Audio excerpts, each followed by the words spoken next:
दोस्तों, आज मेरी ये वीडियो सिर्फ इंफॉर्मेशन यानी खबरों के लिए मत देखिएगा, बल्कि आज इसके साथ आप कमेंट करके अपने विचार जरूर रखिएगा। क्योंकि खबर आज गजा से नहीं है, खबर महत्वपूर्ण कोई इजराइल से, मिडिल ईस्ट से नहीं, बल्कि आज एक ऐसे देश से निकल कर आई जिसकी वजह से अलग अलग देशों में युद्ध छिड़ा हुआ है। जी हां, मैं बात कर रहा हूं अमेरिका की। अमेरिका में एक व्यक्ति हाथ में हथियार लेकर 6 लोगों की हत्या कर देता है अमेरिका में। लेकिन आपने कहीं सुना कि उसे किसी ने भी आतंकवादी कहा हो? हां, उसे शूटर कहा जा रहा है। यह कैसे संभव हो जाएगा कि अगर ऐसी ही कोई घटना किसी मुस्लिम परस्त देश में मुसलमान की तरफ से हो जाए तो उसे मुस्लिम और इस्लाम आतंकवाद, इस्लामिक आतंकवाद, मुसलमान आतंकी होते हैं कहा जाता है। लेकिन कभी किसी ने क्रिश्चियन आतंकवादी, ईसाई आतंकवाद सुना है? नहीं। आज इसी पर आज मेरा है कि आज आपको दिखाऊंगा कि जहां एक तरफ ऐसा है तो उसी देश के अंदर भारी तादाद में लोगों ने इस्लाम को अपनाया है। यह खूबसूरती है, उन लोगों ने खूबसूरती देखी। लेकिन उसी देश के अंदर एक ईसाई व्यक्ति जब हमला करता है तो उसे सिर्फ शूटर कहा जाता है। लेकिन आज आपको कमेंट करके जरूर बताना है, क्योंकि उसके बाद की जो तस्वीरें हैं कि असली आतंकवादी कौन है, क्या किसी को धर्म से जोड़ना चाहिए, और अगर धर्म से जोड़ना चाहिए तो इस पूरी वीडियो को देखकर बताइए कि कौन कौन आतंकवादी है। नमस्कार, मैं हूं प्रज्वल गौतम और आप देख रहे हैं the live TV. The live TV, सच सबसे आगे। कुछ तस्वीरें कुछ वीडियोस के साथ पहले शुरू करते हैं। यह वीडियो निकल कर आई, पहले वीडियोस देखते चलिए। पुलिस पूरी तरह तत्पर तैयार नजर आती है। यहां पर यह उस हमले के बाद की तस्वीर जरूर है, लेकिन हमले की भी आपको तस्वीर दिखाता हूं जब उसको न्यूट्रलाइज करने की कोशिश की जा रही थी। यह न्यूयॉर्क से निकली हुई तस्वीर है। एक ये तस्वीर है, इसके अलावा आप देखिए एक और वीडियो निकल कर आई। ये देखिए, यहां पर अफरा तफरी का आलम। 3 जो सिक्योरिटी से जुड़े हुए हैं, न्यूयॉर्क सिक्योरिटी से, वो पहले आगे जाते हैं और उनके पीछे पीछे 4 और सिक्योरिटी फोर्सेस से जुड़े हुए अंदर जाते हैं। बताया गया मिड टाउन न्यूयॉर्क बिल्डिंग है, वहां पर शूटर है, उसको लेकर खबर मिली थी और उसके बाद सिक्योरिटी एजेंसीज ने उसे घेरा है। ये देखिए अफरा तफरी का आलम, कितनी पुलिस, एम्बुलेंसेज सब वहां पर नजर आता है। बैरिकेडिंग कर दी गई, सिक्योरिटी फोर्सेस लगातार जुटे हुए हैं। देखिए, पहले मैं ऊपर से दिखाई थी वही वीडियो, अंदर से, नीचे से, किसी सामने से वीडियो बनाई है। ये वो व्यक्ति है जो अंदर जाता है और उसके बाद मैनहट्टन शूटर है जो अंदर जाता है बिल्डिंग के और उसके बाद ताबड़तोड़ फायरिंग कर देता है। इसको लेकर जो खबर, जो सूचना निकल कर सामने आ रही है, वो खबर क्या है? बताया गया न्यूयॉर्क में ज़बरदस्त तरीके से शूटिंग हुई, पैनिक है। 345 345 पार्क एव स्काई स्क्रैपर है मिड टाउन में, वहाँ पर हुआ है, जिसमें से इन्होंने दावा किया 5 है, लेकिन इसलिए आंकड़ा बढ़ गया है। 6 लोगों की अब तक मौत हो चुकी है। 5 लोगों को उसने मार दिया और उसके बाद शॉट हिमसेल्फ, उसके बाद खुद को मार लिया 34th फ्लोर पर जाकर, यह दावा किया जा रहा है। लेकिन कहीं पर भी, इसी में भी देखिए, कहीं लिखा हुआ शूटर ही शूटर लिखा हुआ, shooting shooter, shooter shooting, shooting shooter. किसी ने कहा ये ईसाई आतंकवाद है, इस्लामिक आतंकवाद तो बहुत जल्दी हो जाता है। बस का नाम अब्दुल निकला है, इसका नाम सलमान निकला है, इसका नाम निकला है रिजवान, तो गलती से भी ये नहीं कहेंगे ये खुद शूटर है या इसने खुद इसके धर्म को जोड़ा जाएगा। तो ये एक तस्वीर निकल कर आती है। वहीं उसी देश के अंदर अमेरिका में क्या हो रहा है, जरा इसको भी देखिए। ये अलग अलग तस्वीरें इसलिए मैं आपको दिखा रहा हूं कि इससे आप समझिएगा कि कैसे माहौल एक धर्म के खिलाफ बनाया जाता पूरी दुनिया में। कोई एक देश नहीं है, दुनिया के अलग अलग कोने में बैठे हुए देश के लोग जो एजेंडा सेट करते हैं, वो कैसे मुसलमानों को आतंकी घोषित करने में जुटे हुए हैं। और इसीलिए गजा के अंदर हो रहे नरसंहार पर भी गजावासियों को, फिलिस्तीनियों को, उन्हीं को जिम्मेदार ठहराते हैं। लेकिन इन सब के बीच अमेरिका से एक तस्वीर निकली, पहले वीडियो देखिए।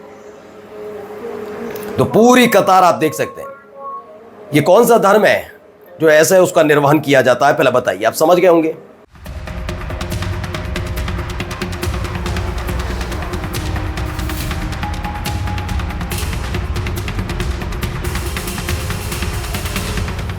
तो सोचिए, अमेरिका के अंदर एक व्यक्ति जो उन्हीं के धर्म से ताल्लुक रखता है, वो आतंकवाद फैलाता है, वो शूटर है, 6 लोगों की जान ले लेता है। और उसी अमेरिका के अंदर उसी क्रिश्चियन समुदाय से ताल्लुक रखने वाले 100 अमेरिकन जो जेल में बंद हैं, वो इस्लाम धर्म को अपनाते हैं। तो आप खुद तय कर लीजिए आतंकवाद की परिभाषा क्या है। आइए आपको और भी खबरें दिखाता हूं इससे जुड़ी हुई। ये देखिए, ये आतंकवाद इसको भी कहा गया, लेकिन सच्चाई क्या है जरा देखिए, पहले वीडियो देखिए तब समझें।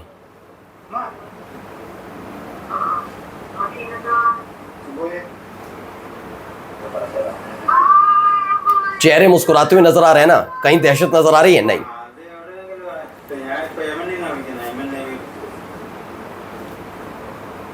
चलिए मैं बताता हूं हुआ क्या। आपको मालूम है कि 2 शिप यमन ने डुबोए थे और उनके क्रू को अपने साथ ले गए थे।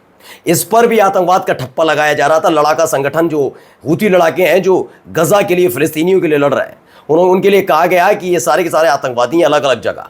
अब आप देख लीजिए, ये आतंकवाद नजर आता है। वो क्रू मेंबर जो शिप में सवार थे उन्हें सुरक्षित ले गए, उनके परिवार वालों से बात कराई जा रही है, बताया जा रहा है निश्चिंत रहिए, कोई भी खरोंच इनको नहीं आई है। लेकिन इनको ले गए थे सिर्फ फिलिस्तीन की लड़ाई लड़ने के लिए, तो उसके बाद इनको क्या कहा जा रहा था, ये सारे के सारे आतंकवादी हैं। देख लीजिए आपके अपने देश के नागरिकों के साथ कैसा व्यवहार किया जा रहा है, क्या आतंकवादी ऐसा व्यवहार करता है?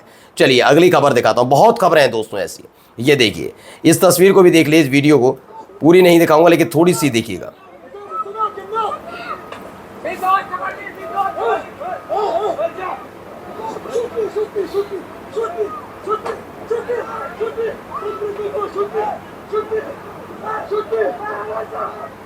दरअसल कौन है अब इस जो हरकत चल रही है इसके लिहाज से आप, ये इजरायली सेटलर्स है जो वहाँ ओदा हदलिन नाम का व्यक्ति है, उसको गोली मार देता है, ये इजरायली सेटलर्स। लेकिन नहीं, आपने यहूदी आतंकवाद सुना है? नहीं। ईसाई आतंकवाद सुना है? नहीं। लेकिन जो सामने खड़ा है वो इस्लाम से ताल्लुक़ रखता है, वो मुसलमान है। अगर वो गलती से भी इसे धक्का मार दे तो कह दीजिए ना, बड़ा आसान है, मुसलमान तो आतंकी होते हैं, कह दीजिए, क्या मसला पड़ता है? ये तो पूरी दुनिया कहने में जुटी हुई है, ज़्यादातर एजेंडाधारी, सारे नहीं, ज़्यादातर एजेंडाधारी। अब बताइए आप फैला कौन आतंकवाद रहा है? कमेंट करते रहिएगा, बताइएगा ज़रूर। अब आइए एक और तस्वीर देखिए, एक और वीडियो। यहाँ क्या हुआ है?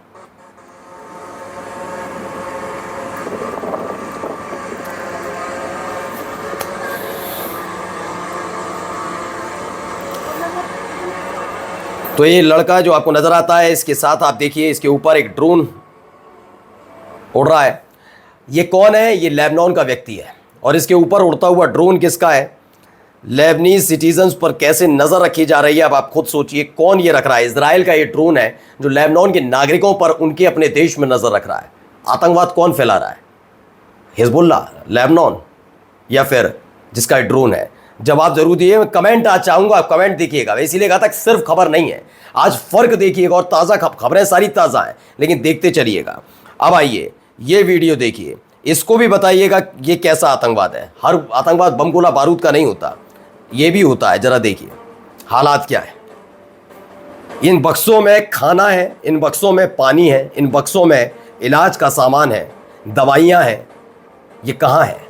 ये गजा के बाहर पड़ी हुई है भारी तादाद में।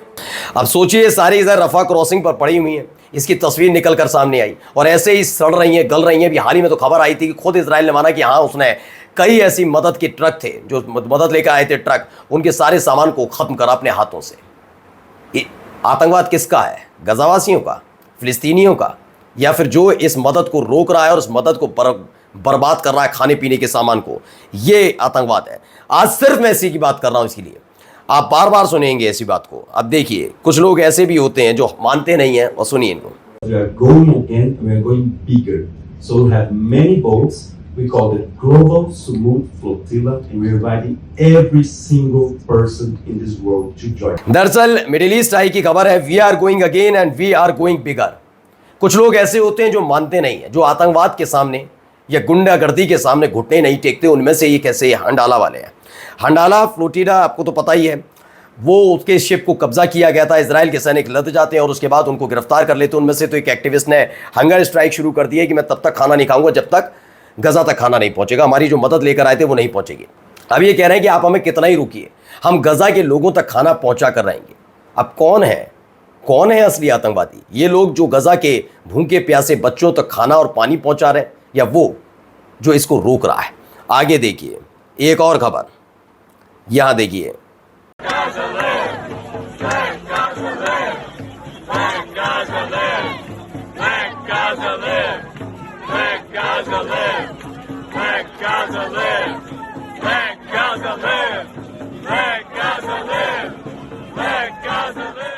यहां नारेबाजी हो रही है, लेट गजा लाइव। यानी गज़ा को जीने दो। ये कौन है? ये रबी हैं, और इन्होंने एंटी ज़ियोनिस्ट रबी हैं जिन्होंने नारा लगाए हैं, और जिसके बाद न्यूयॉर्क की पुलिस ने इन्हें गिरफ्तार कर लिया। इतनी तत्परता न्यूयॉर्क की पुलिस अगर उस शूटर, उस आतंकवादी को रोकने में लगाती तो 6 लोगों की ज़िंदगी बच सकती थी, लेकिन नहीं, वो ज़िंदगी लेता रहा। और इसके बाद यहाँ के सरकार हथियार पहुँचा कर इजराइल के ज़रिए गज़ा में क्या कर रही है सबको पता है। चलिए अगली खबर देखिए, ये भी खबर निकल कर आई। इसमें अब जो कहा जा रहा है, प्राइम मिनिस्टर ऑफ आइसलैंड है, उन्होंने कहा watching Gaza burn in real time while global leadership coffee is the clearest sign that international law is dead. ये प्राइम मिनिस्टर है आइसलैंड की, उन्होंने कहा जिस तरह से गज़ा जल रहा है और अलग अलग देशों के राष्ट्रीय अध्यक्ष कॉफ़ी की चुस्कियां ले रहे हैं, तो समझ लीजिए अंतर्राष्ट्रीय जो कानून है पूरी तरह से मर चुका है। और देखिए कैसे घुटनों के बल आता है इजराइल भी, इस्लाम के सामने नहीं, अपनी गलतियों के सामने नहीं, गज़ा में मासूमों की हत्याओं पर नहीं, गज़ा के अंदर बने हुए एकमात्र कैथोलिक चर्च के गिर जाने, उसको तोप से उड़ाने के बाद देखिए कैसे गिड़गिड़ा रहे हैं Benjamin Netanyahu. Israel is now portrayed as the enemy of Christians, and the enemies of Christians are portrayed as the friends of the United States. Iran, a friend of the United States, an innocent victim. The Muslim Brotherhood, who chant death to America alongside Iran, friends. सोचिए ये चेहरा उतरा हुआ है क्योंकि Christian आबादी भी अब नाराज है इनसे इस बात को लेकर कि आपने हमारे कैथोलिक चर्च पर हमला कैसे किया, और इतना दबाव है डोनाल्ड ट्रंप पर भी। डोनाल्ड ट्रंप ने तो इस आदमी को पागल तक करार दिया था, आपको याद ही है। नमस्कार।